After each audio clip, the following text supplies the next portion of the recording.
جن میں بچوں کی دلچسپی کا وافر سامان بھی موجود ہوگا، واضح نصیحتوں کے مقابلے میں کہیں زیادہ کارگر ثابت ہوں گے اور انہی کے بطن سے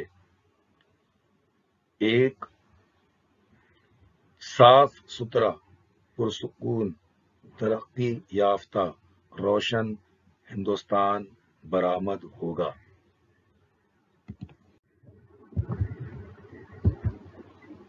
مظفر حنفی سے ایک ملاقات۔ سوال: دنیا کے ترقی یافتہ ملکوں میں بچوں کے ادب کی فنی و تدریسی صورتحال کیا ہے؟ مظفر حنفی: دنیا کے ترقی یافتہ ممالک میں بہت سی زبانیں رائج ہیں، میں ان سے واقف نہیں ہوں، البتہ انگریزی سے یاد اللہ ہے اور اس میں ادب اطفال کا انتہائی عمدہ اور معیاری ذخیرہ موجود ہے، جو پیشکش کے لحاظ سے بھی بہت دلکش ہے۔ مظفر حنفی سے ایک ملاقات۔ سوال: ہمارے نامور ادیبوں اور شاعروں نے بچوں کا ادب تخلیق کیا تھا، آج ہمارے مشہور قلم کار اس طرف توجہ کیوں نہیں دیتے؟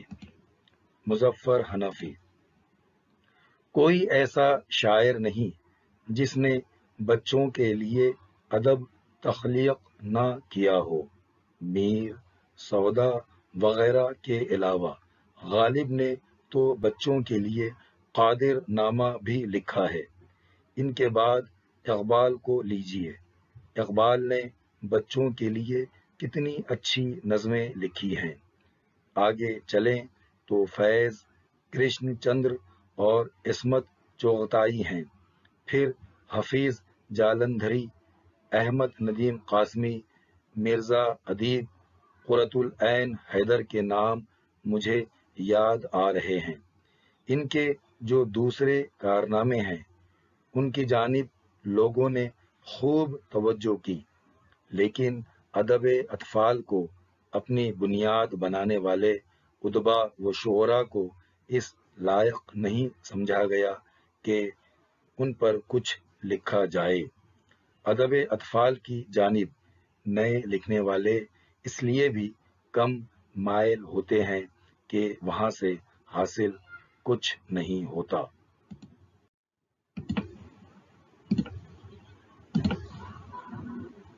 مظفر حنفی سے ایک ملاقات۔ سوال: بچوں کے غیر لسانی ادب مثلاً کارٹون، ویڈیوز، اینیمیشن فلمیں وغیرہ کی تعلیمی اہمیت کیا ہے؟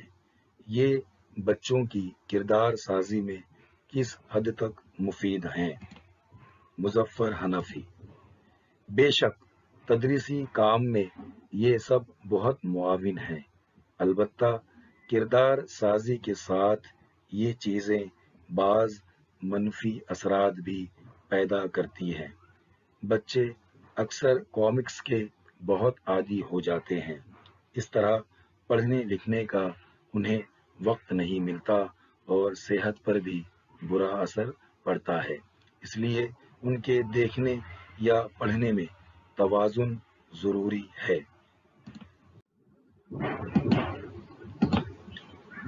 مظفر حنفی سے ایک ملاقات۔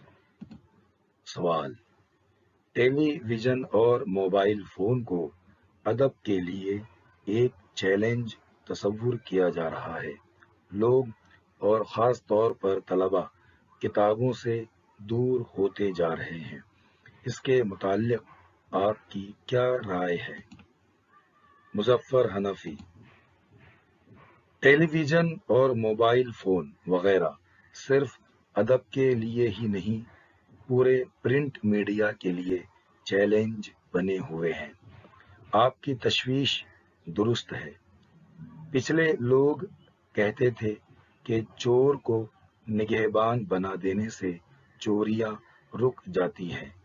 ایسا کچھ کیا جائے کہ تدریس و تعلیم کے لیے الیکٹرانک میڈیا ہی میں زیادہ سے زیادہ گنجائش پیدا کی جائے۔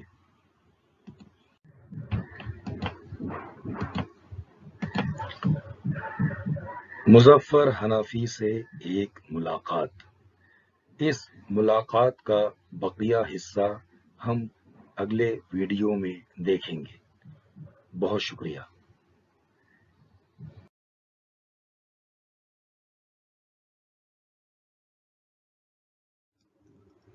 پیارے بچوں، ویڈیو ختم ہونے کے بعد آپ کو کیا کرنا ہے؟ آپ کو ڈسکرپشن باکس چیک کرنا ہے۔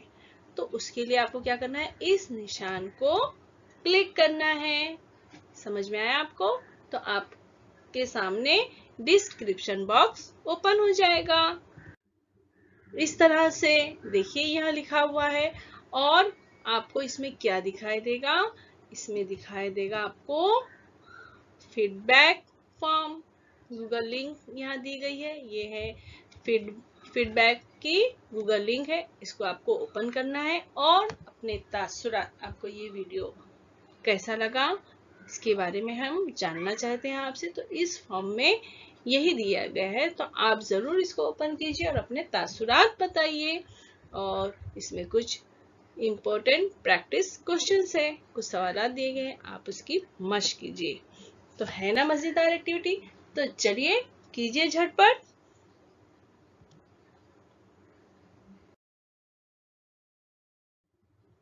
اور بچوں، آپ کو کیا کرنا ہے؟ یہ جو VTC کا چینل ہے، ورچوئل کا چینل ہے، آپ کو اس کو کرنا ہے سبسکرائب، تاکہ جب بھی کوئی بھی نیا ایجوکیشنل ویڈیو اس چینل پر اپلوڈ ہوگا تو آپ تک سب سے پہلے پہنچے گا۔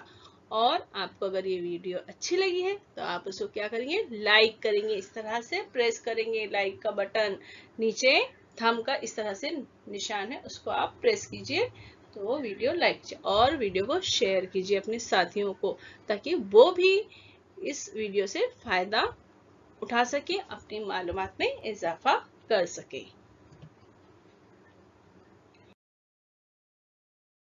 اور ویڈیو دیکھنے کے لیے پیارے بچوں آپ سب کا بہت بہت شکریہ۔ Thanks for watching. میں پھر ملوں گی آپ سے ایک نئے ایجوکیشنل ویڈیو کے ساتھ۔ تب تک کے لیے اللہ حافظ۔